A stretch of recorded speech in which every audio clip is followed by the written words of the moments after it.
Welcome back to the Breakfast Show. Now, back in December 2008, 50 NGOs cutting across racial, religious and political lines formed the coalition of Malaysian NGOs against the persecution of Palestinians, which was later renamed Viva Palestina Malaysia, VPM. Yeah, now this year, Viva Palestina Malaysia collaborates with FINAS, which is the National Film Development Corporation of Malaysia, to bring audiences the Kuala Lumpur-Palestine Film Festival 2012 in conjunction with a major VPM fundraising effort for Viva Palestina, Sixth Lifeline to Gaza. And joining us to speak on behalf of VPM is the chairman of the coalition, Dato Dr Musa Nordin, and the secretary of VPM, Azra. Good morning. Good morning, Doctor. Welcome back to the show, even though today talking about something completely different. Something different. Yes, and welcome, Azra. It's really nice having you here. Now, the Kuala Lumpur-Palestine Film Festival, it's the first ever that you guys are having it. But before that, let's talk a little bit about Viva Palestina Malaysia. You know, your involvement, how it came about. Doc? Yeah, very quickly, you know, in my short lifetime, I've witnessed the dismantling of apartheid in South Africa. That was 1994. And not too long ago, a black man was just 3/5 human. But now we have an American president who's black. In our lifetime, we are witnessing Palestinians who've been driven out of their homes, out of their lands since 1948. 4 million Palestinians languishing in refugee camps in Syria, Lebanon, Jordan. I think it's time for us to make our little contribution to history to make sure that this humanitarian crisis can be resolved. Or at least we begin to see a resolution to the problem. Unfortunately, the quartet, America, Britain, China, Russia, has failed the Palestinians. I think it's us, civil society, people like me, Azra, and our friends in Viva Palestina, our friends in Aqsa Sharif, who are now in Gaza. We hope to make a difference to the life of the Palestinians. Okay. Like you mentioned something quite interesting just then, Doc, that it's a humanitarian issue, Azra. Maybe you could talk a little bit about this. Maybe a lot of people still think, you know, they think of the plight of the Palestinians, you think that, oh, it's an Islamic issue, therefore... Or the religious wars. Exactly. That is just the core issue. But right here, what we're talking about is not related to that. It's about the lives at stake and just the conditions they've been living in because they've been driven into these refugee camps. That's right. The issue's been ongoing for over 60 years, and it's about an entire people losing their land, losing their homes, having that stolen right from under their feet. Even right now, as we speak, they're still losing their homes. Their homes are being demolished on a daily basis. It's not a religious issue. It's really about an entire people losing their lives, right? And we were on the convoy to Gaza in 2010. And we were represented by 30 countries across the world.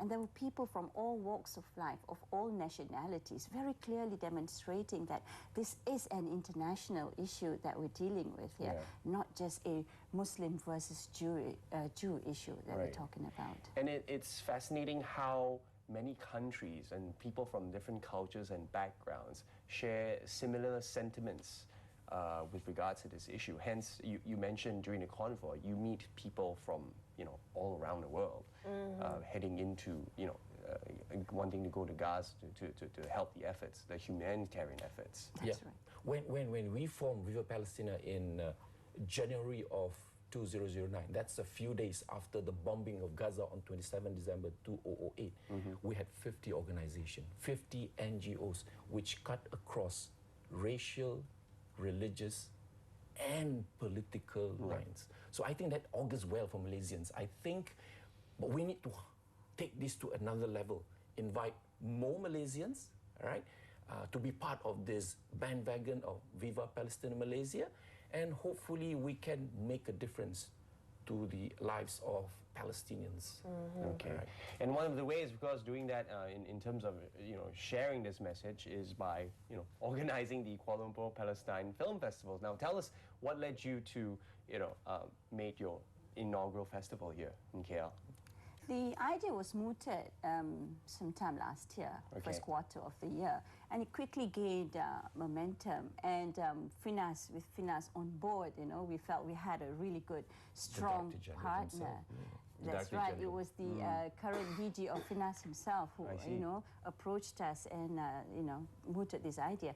And very quickly, it just gained momentum with us, and we thought, what a wonderful way of bringing this issue through the cinema, right? People love watching going movies, to the movies, right? Yeah. What best way to understand, That's right, and it's not only about war and, you know, shattered homes, it's about their lives. It's like one of the filmmakers, he's French, the maker of Abu Jamil Street, he said it's about ordinary people living extraordinary lives. You know, so we hope to show Malaysians, right, a little glimpse into their lives. But it's a film festival that's been happening around the world. There have been film festivals in Toronto in Canada, in London in the United Kingdom, and in the United States of America. It's been Chicago, it's been in Washington.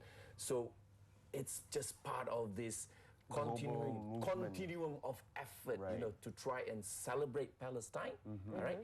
Not just look at the misery, but also at the ordinary Palestinians.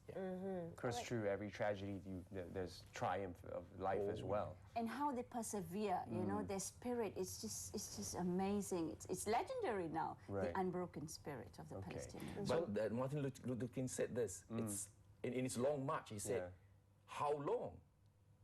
Not very long, because a life can never live forever. That's the hope, and that's why when we heard that Thailand was the 131st nation to recognize Israel, so there is really a shift to recognize Palestine. 131st nation in Mother Earth to recognize Palestine. And remember, the membership of Palestine in UNESCO was accepted. So that's really a moral victory for Palestine. Steps forward, Now, let's talk a little bit about some of the films that will be shown. And it's quite interesting to also point out that the filmmakers involved, they're not necessarily from that region. You've got people telling these stories of the plight of the Palestinians, but these people who are telling the stories are from all over. Possibly you could share with us about some of the filmmakers. Azra? All right. Tears of Gaza, for example, is an award-winning movie, and we've had a little preview of the movie ourselves. It's you got to have a heart of stone to watch it, because they've got actual footages of the bombings in Gaza. They're pulling children out of rubble like rag dolls, you know. And the filmmaker, Norwegian, Miss Vibeke, I spoke to her, and she was very keen to come. You know, we had our doors open for her. Unfortunately, some matters arose and she couldn't. And her message to all Malaysians is, you know, please enjoy this. It's my, you know, life's work, and something she's really passionate about. So that's one. The Norwegian, it's a husband and wife team, by the way. She's the director and he's the producer. And then you have Inshallah Beijing, about 5 Palestinians training for the Olympics under the most extreme of circumstances, running without shoes, running while dodging missiles, hoping, you know, one doesn't get hit by missiles, just to obtain a permit to leave West Bank for Beijing. That's a triumph by itself, you know. Did it actually happen? Was it a oh yes, it was a true story. That's right. You know, and that filmmaker, that movie is made by Italians, right? You have Abu Jamil Street, about the tunnels that are dug under Gaza. That's made by French. And you have, of course, Waltz with Bashir, which won numerous awards. Academy Award nominated film made by the Jews. You know, so you have a myriad of filmmakers coming together. And this is just a tiny little bit, a sample of the Palestinian movies out there made by international filmmakers. Now, that's actually very interesting. Waltz by Bashir is actually made by Jews. Now, one myth you mentioned earlier, Doc, that you wanted to dispel was that how this was Muslim plight. Another thing is quite interesting to highlight is that not all, you know, Jews or Israelis actually support this occupation. In fact, one of the film festival was actually organized by the Jews Beyond Border, you know, and they were part of this bandwagon, this movement towards the recognition of Palestine as a state. In fact, the recognition as mentioned by United Nations back to the 1967 borders. Yeah, and it's very interesting that film Bethlehem Hidden from View is about the biblical city of Bethlehem, one of the oldest Christian communities. So how the Christians have suffered under the Jewish occupation, and how that iron wall, the apartheid wall, is cutting across the community. The Church of Nativity is there. So it is a persecution not just of Muslims, Christians, of humanity. It's a humanitarian crisis, as we mentioned on and on again. So, you know, we obviously urge everyone to go out there and, you know, catch these films. If, you know, you're not into reading much material, this would be a good way to learn about a very dire issue. And it happens between 4th to 6th February, GSC Pavilion, Kuala Lumpur. And how would one go about getting tickets? Do they go by the usual way, buy it online or queue up? Tickets, it's actually free admission. Of course, we encourage donation. We'll be giving tickets out there itself, just outside the box office. So you can come on that day and pick up your tickets. If you want advance booking, then we have got numbers. Our website, you can contact us and you can make an advance booking for a donation again and pick up the ticket in advance to assure yourself you've got a seat. And this is going to be held at GSC Pavilion, 4th to 6th February. And it's a long weekend, by the way. We've got Saturday, Sunday, Monday, Tuesday. Yes, it's a 4-day long weekend. That's right. So what better way to spend it at the movies? And one fact we've just sort of forgot to mention, we've got George Galloway, the architect. He's the architect and founder of Viva Palestina, former British MP. He's coming for the film festival. He's going to be at our premiere launch, which is for invited guests and our sponsors. And of course, our launch is going to be officiated by our former Prime Minister, Tun Dr Mahathir Mohamad. And we've got other dignitaries, you know, people who've long supported the cause, and people who are new to the cause, people who you just want to know about it. They're all coming, you know, to the festival. So again, take advantage of the free admission. Right, as we say, you bring the popcorn and we'll get you the ticket.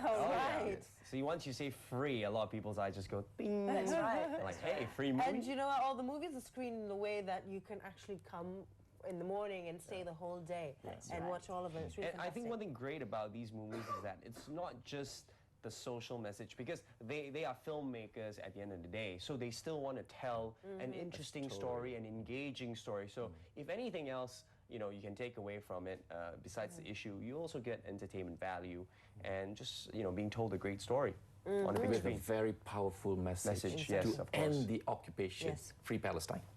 Great. Anyway, thank you very much to both our guests this morning for coming on the show. Thank you. All the best for the first and ever Kuala Lumpur-Palestine Film Festival, and hopefully we'll see more of it. Yes, thank you very much. That's there's a website that you can visit. It's www.palestina-my.org. You can also make a donation if you like. Oh yeah. To Pertubuhan Viva Palestina Malaysia. We'll flash. There you go. The account numbers on the screens right now. 214-277-000-53582. Quickly write that down, or I'm sure this information you can get at their website. Or just log on your online account, bank account, just make a quick transfer. Yes. That could work too. Yes. Anyway, thank you so much, Dr. Musa, Azra, for being on the show. Yes. Really fantastic pleasure. having you here. Thank you. Okay, we need to take a quick break here on the Breakfast Show, but coming up next, yes, want to take a break from work but don't know or don't have the time? Yes, why not try a 24-hour getaway? Find out more when we return.